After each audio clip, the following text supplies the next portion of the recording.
आज हम बात करेंगे कैमिशोरो की कहानी के बारे में। शुरुआत होती है कैमिशोरो से, एक ऐसे इंसान से जिसकी जिंदगी पूरी तरह एक बोरिंग रूटीन में फंसी हुई थी। हर दिन वही पुराना चक्र, सुबह उठना, ऑफिस जाना और रात को थक कर वापस घर लौट आना। बचपन से उसे यही सिखाया गया था कि सुकून एक रेगुलर लाइफ में ही है, लेकिन उसके दिल के अंदर कहीं ना कहीं एक छोटी सी ख्वाहिश पल रही थी, काश कुछ अलग हो जाए। और फिर एक दिन ऐसा ही कुछ होता है। टीवी देखते हुए अचानक स्क्रीन पर एक अजीब सा सीन आता है और अगले ही पल कैमिशोरो खुद को किसी अनजान जगह पर पाता है। सामने एक अजीब आदमी खड़ा था। वो कहता है कि वह पूरे सोलर सिस्टम का मैनेजर है। कैमिशोरो सोच में पड़ जाता है, क्या ये कोई एलियन है? लेकिन वो आदमी मुस्कुराता है और कहता है, नहीं, मैं एक तरह से भगवान हूँ। भगवान फिर कैमिशोरो को एक प्लेनेट दिखाता है, मिथियोस। वो बताता है कि यह ग्रह बार बार असफल हो रहा है। यहाँ सभ्यताएं बनती हैं और कुछ ही समय में खत्म हो जाती हैं। भगवान कहता है, अब कुछ बड़ा करना पड़ेगा और वो बड़ा काम तुम करोगे। वो आगे कहता है, तुम्हें एक बूंद पानी के रूप में मिथियोस पर भेजा जाएगा। कैमिशोरो हैरान रह जाता है, इतनी बड़ी जिम्मेदारी? भगवान बस इतना कहता है, अब तुम जीवित नहीं हो, अगर नहीं गए तो तुम्हारा अस्तित्व मिटा दिया जाएगा। कोई विकल्प न होने पर कैमिशोरो राजी हो जाता है। भगवान उसे मैजिक पावर, अल्टीमेट मना, सर्च एबिलिटी, मैजिक बैग, हर भाषा समझने की क्षमता और प्रोटेक्शन रेसिस्टेंस देता है। धीरे धीरे कैमिशोरो का शरीर गायब होने लगता है और उसे नए संसार में भेज दिया जाता है। उसके मन में बस एक ही सवाल घूम रहा होता है, मेरा पार्टनर कौन होगा? क्या सब ठीक रहेगा? भगवान की आवाज बस यही कहती है, सब ठीक रहेगा। अगले ही पल कैमिशोरो आंखें खोलता है और खुद को एक नए शरीर और नए वर्ल्ड में पाता है। वो कुछ समझ नहीं पाता, इसलिए वह लोगों के रहने की जगह ढूंढने निकल पड़ता है। थोड़ी देर में उसे एक छोटा सा गांव दिखाई देता है, लेकिन उसके पास कोई पैसा नहीं होता। उसे याद आता है कि उसके पास सर्च पावर है। पहली बार में कुछ नहीं होता, लेकिन जैसे ही वह सही स्पेल बोलता है, आस-पास छोटे-छोटे सिंबल्स चमकने लगते हैं। वो समझ जाता है कि अब वह आस-पास के मटेरियल्स का पता लगा सकता है। धीरे-धीरे वह मटेरियल्स इकट्ठा करने लगता है। पहला बी रैंक का मटेरियल पाकर वह खुश हो जाता है, लेकिन फिर उसे एक चमकदार पत्थर मिलता है जो बहुत कीमती लगता है। जांच करने पर पता चलता है वो असल में पोटी है और सी रैंक का मटेरियल है। वो चौंक जाता है, ये क्या मजाक है? लेकिन जल्द ही उसे समझ आता है कि हर मटेरियल की अलग वैल्यू और कैटेगरी होती है। वह लगातार सर्च मैजिक का उपयोग कर ढेर सारे मटेरियल इकट्ठा कर लेता है और बैग भरकर गांव की ओर बेचने निकल पड़ता है। गांव के गेट पर गार्ड उसे देखकर सोचता है कि शायद वह कोई नाइट है, लेकिन कैमिशोरो हंसकर कहता है, नहीं, मैं बस मटेरियल बेचने आया हूँ। गार्ड उसे जनरल स्टोर जाने की सलाह देता है। दुकान में पहुंचकर कैमिशोरो अपनी पोटी दिखाता है। दुकानदार तुरंत उत्साहित हो जाता है, ये तो हमर एथेंटर का फेस है। वह उसके बदले 5 गोल्ड कॉइन देने की पेशकश करता है। कैमिशोरो कैलकुलेट करता है, लगभग $400 एक पोटी के लिए। वह हैरान रह जाता है, जबकि दुकानदार खुशी में पोटी को अपने चेहरे पर रगड़ लेता है। कैमिशोरो मुस्कुराते हुए पैसे ले लेता है और बाकी मटेरियल दिखाता है। दुकानदार दंग रह जाता है, ये सब तुमने अकेले इकट्ठा किया? कैमिशोरो कहता है, मुझे ट्रबल लेते हुए मटेरियल्स कलेक्ट करना पसंद है। यह सुनकर दुकानदार सोच में पड़ जाता है और फिर कहता है, मुझे तुमसे एक काम करवाना है। वह बताता है कि गांव के पास की पहाड़ी में एक मिथिकल आइटम छिपा हुआ है, एक पुरानी दंत कथा से जुड़ी चीज। वह चाहता है कि कैमिशोरो जाकर वह आइटम लेकर आए। एडवेंचर का शौकीन कैमिशोरो बिना कुछ सोचे हाँ कर देता है। दुकानदार उसके सारे मटेरियल के बदले उसे 3,60,000 वाइब्स देता है। जब कैमिशोरो इसे डॉलर में कन्वर्ट करता है, उसके होश उड़ जाते हैं और यहीं से शुरू होती है उसके असली एडवेंचर वर्ल्ड की कहानी। अब कहानी आगे बढ़ती है। कैमिशोरो को जब शॉपकीपर से 3,60,000 वाइब्स मिलते हैं, तो वह कन्वर्ट करके देखता है, यह लगभग $25,000 के बराबर है। वो खुशी से इतना चौंक जाता है कि लगता है अभी गिर ही पड़ेगा, लेकिन शॉपकीपर मुस्कुराते हुए उसे सावधान करता है, ध्यान रखना, उस पहाड़ी पर कुछ मॉन्स्टर्स भी हैं, पर मुझे भरोसा है कि तुम उनसे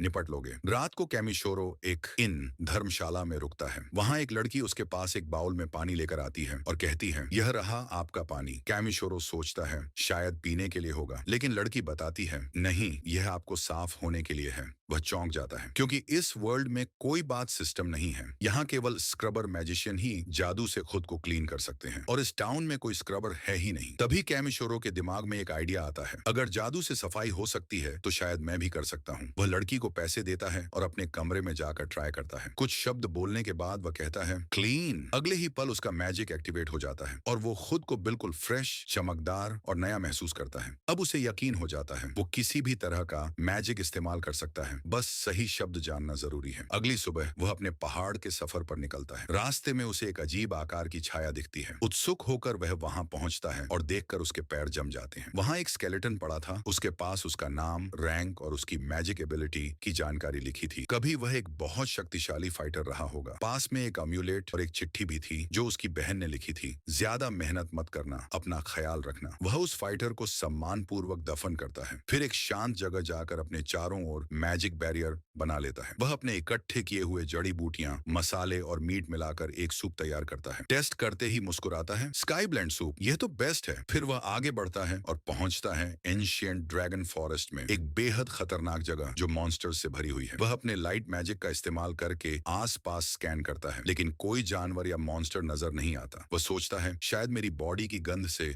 सब भाग गए होंगे, और इस विचार से उसे थोड़ा सुकून मिलता है। कम से कम कोई अटैक नहीं करेगा। फॉरेस्ट के एंड तक पहुंचते ही अचानक जमीन उसके पैरों के नीचे से खिसक जाती है और वह गहरे गड्ढे में गिरने लगता है। वह एक के बाद एक मैजिक शब्द ट्राई करता है, फ्लोट, लेविटेट, लेकिन कुछ नहीं होता। आखिरकार जब वह कहता है फ्लाई, तो उसकी फ्लाइट एबिलिटी एक्टिव हो जाती है। वह सुरक्षित जमीन पर उतरता है, राहत की सांस लेता है और फिर नोटिस करता है कि उसके पास कई दुर्लभ स्मोवेल मटेरियल्स पड़े हैं। वह तुरंत काम शुरू करता है, जितना हो सके उतना मटेरियल इकट्ठा करता है, लेकिन अब तक वह अपने लक्ष्य मिथिकल ओरे तक नहीं पहुंचा। तभी उसे एक फेंस जैसी संरचना दिखती है। वह अंदाजा लगाता है कि ओरे शायद पहाड़ की दीवार के अंदर छिपा है। वह कहता है ब्लेज, एक विशाल फायरबॉल निकलती है और पत्थर की दीवार को तोड़ देती है। यह बिल्कुल परफेक्ट काम करता है और फाइनली उसे मिथियल ओरे मिल जाता है। हालांकि मात्रा बहुत कम थी, जिससे वह थोड़ा निराश होता है। वह और अंदर एक्सप्लोर करता है और पहुंचता है एक ऐसी जगह जहां का पानी कांच की तरह साफ था। वह स्कैन करता है, यह double S rank water element था। अब तक की सबसे कीमती चीज डिटेल्स बताती हैं कि इस पानी में एंशिएंट ड्रैगन की मैजिक एनर्जी मिली हुई है, यानी ड्रैगन अभी यहीं कहीं मौजूद है। वह सोचता है पहले देख लूं यह पानी पीने योग्य है या नहीं। वह जैसे ही एक मुट्ठी पानी लेने बढ़ता है, अचानक पानी में से एक भयावह ड्रैगन निकलता है। वह गुस्से से दहाड़ता है, लेकिन फिर रुक जाता है। ड्रैगन भी हैरान है कि कैमिशोरो उसकी भयावह उपस्थिति को झेल पा रहा है। कैमिशोरो तुरंत झुककर माफी मांगता है, माफ कीजिए, मैंने आपके घर में बिना अनुमति प्रवेश कर लिया। ड्रैगन उसकी विनम्रता और शक्ति से प्रभावित हो जाता है। वह अपना नाम बताता है, welds, ancient dragon king. Welds कहता है, तुम्हारी मना बहुत शुद्ध है मानव, शायद तुम ही मेरे बच्चे को जगाने की शक्ति रखते हो। कैमिशोरो हैरान रह जाता है, तुम मुझसे अपने बच्चे को अवेकन कराना चाहते हो? वेल्ड्स मुस्कुराता है, हाँ, लेकिन याद रखो मैं कभी किसी से फ्री में कुछ नहीं करवाता। और यहीं से शुरू होती है कैमिशोरो की नई परीक्षा, जहां इंसान और ड्रैगन की किस्मत एक दूसरे से टकराने वाली है। अब कहानी अपने सबसे रोमांचक मोड़ पर पहुंचती है। ड्रैगन वेल्ड्स कैमिशोरो को बताता है कि अगर वह उसकी मदद करता है तो उसे इसके बदले में बहुत सारा मिथियोल मिलेगा। वेल्ड्स फिर उसे एक विशाल एग, अंडा दिखाता है, जिसके अंदर एक नई जिंदगी पल रही थी, लेकिन एग किसी भी तरह से प्रतिक्रिया नहीं कर रहा था। कैमिशोरो थोड़ा उलझन में था, उसे समझ नहीं आ रहा था कि उसे करना क्या है। तब वेल्डस कहता है, अपना माना जादुई ऊर्जा इस एग में प्रवाहित करो जैसे तुमने अपनी लाइट मैजिक बनाई थी। कैमिशोरो अपनी सांसें गहरी करता है और कहता है, हीट एक धीरे धीरे गर्म होने लगता है। सब कुछ सही चल रहा था, लेकिन कुछ ही देर में एग से एक भयानक ऊर्जा निकलने लगती है। वातावरण में तेज बिजली सी गूंज उठती है। कैमिशोरो के हाथ कांपने लगते हैं और अचानक उसका पूरा शरीर एग के अंदर खींचने लगता है। वह चिल्लाता है, अभी तो मैं इस दुनिया में आया था, मुझे और एक्सप्लोर करना था। कुछ सेकंड बाद सब अंधेरा हो जाता है। फिर कैमिशोरो खुद को एक अजीब शांत जगह में पाता है। वहां एक आवाज उसे पुकारती है, तुम यहाँ क्यों आए हो? वह सोचता है, क्या यह वही भगवान है जिसने मुझे इस दुनिया में भेजा था? लेकिन जल्द ही एहसास होता है कि यह कोई और है। उसके सामने एक रहस्यमयी लड़की प्रकट होती है। वह कहती है, मैं इस प्लेनेट की संरक्षक हूँ, मैं पिछले 10,000 सालों से इस दुनिया पर प्रयोग कर रही हूँ, लेकिन तुमने तो सिर्फ एक दिन में पूरा संतुलन बिगाड़ दिया। कैमिशोरो कुछ समझ नहीं पाता, वह बस इतना कह पाता है, मैंने ऐसा क्या किया? लेकिन लड़की बिना जवाब दिए उसे वापस भेज देती है। जब कैमिशोरो होश में आता है तो खुद को फिर से उसी जगह पर पाता है। एग अब चमक रहा था और उसके अंदर से एक नन्हा ड्रैगन बेबी जन्म ले चुका था। वेल्डस मुस्कुराता है और कहता है, तुमने कमाल कर दिया कैमिशोरो। वह आगे कहता है, अब समय है मेरे बच्चे को एक नाम देने का। कैमिशोरो थोड़ा झिझकता है, क्या मुझे नाम देना चाहिए? ये तो तुम्हारा बच्चा है। वेल्डस शांत स्वर में जवाब देता है, इसका सच्चा नाम, ट्रू नेम पहले से तय है। मैं बस चाहता हूँ कि तुम इसे एक कॉमन नाम दो ताकि यह दुनिया में अपनी नई पहचान पा सके। कैमिशोरो सोचता है और आखिरकार कहता है, बी फॉर ब्लैक। ड्रैगन का नाम रखा जाता है बी। वेल्ड्स खुश होकर कहता है, अब यह तुम्हारे साथ एक्सप्लोर करेगा, जितना चाहे उतना सीखो और बढ़ो। कैमिशोरो आश्चर्य में पड़ जाता है, क्या तुम सच में इसे मेरे साथ भेज रहे हो? मैं तो एक अजनबी हूँ। वेल्डस मुस्कुराता है, तुम अजनबी नहीं, एक योद्धा हो। तुम्हारे अंदर वो शक्ति है जो इसे सुरक्षित रख सकती है। वह आगे कहता है, ये मेरा आभार स्वीकार करो, और अपने पंजे से एक नीली चमकदार बूम बनाकर कैमिशोरो के बैग में डाल देता है। वही उसका रिवॉर्ड मिथियोल का कोर था। वेल्डस धीरे से कहता है, गुड बाय कैमिशोरो, और फिर अपनी गुफा में विलीन हो जाता है। कैमिशोरो नीचे झुककर बी से पूछता है, क्या तुम मेरे साथ आओगे इस गैदरिंग जर्नी पर? छोटा ड्रैगन उसकी आंखों में देखता है और सिर हिलाकर हाँ कर देता है। कैमिशोरो मुस्कुराता है, उसे क्लीन मैजिक से साफ करता है और दोनों साथ निकल पड़ते हैं धरती की सतह की ओर, जहां भी पहली बार आकाश, हवा और सूरज की गर्मी महसूस करता है। कैमिशोरो आकाश की ओर देखता है और कहता है, अब असली एडवेंचर शुरू होता है और यहीं खत्म होता है। एपिसोड 1 कैमिशोरो एंड द ब्लैक ड्रैगन बी मिलते हैं अगले एपिसोड में एक नई खोज और नई चुनौती के साथ।